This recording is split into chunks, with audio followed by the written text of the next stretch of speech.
तेच मला बद्दल बोलायचं होतं की शाळेत म्हणजे आता सगळं आहे पण ते सुरू नसते, कारण की स्कूल्समध्ये ते पहिले ते वाटायला लागलं होते. तर ते आहेत, पण रोबोटिक्सचे वगैरे जे आहेत ते त्याचे सेशन जे असतात, क्लास असतात ते कमी असतात.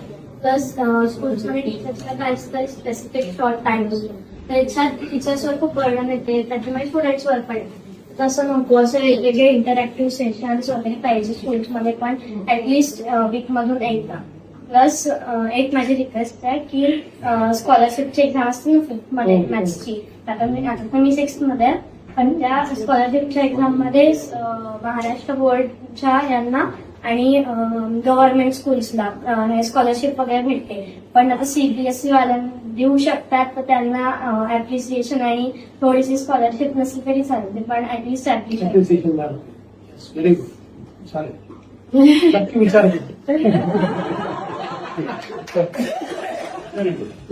स्कूलचं बुक्स तर आहे ते ठीक आहे, पण वजन बॅग्स ते शाळेमध्ये वगैरे लॉकर वगैरे सारखं पाहिजे, तर आपण जे घरी जे बुक पाहिजे ते घेऊन जाऊ शकतो, आणि जे ठेवायचे आहे जे कामाचं नाही ते आपण पाठवू शकतो, म्हणजे वजन पाहिजे.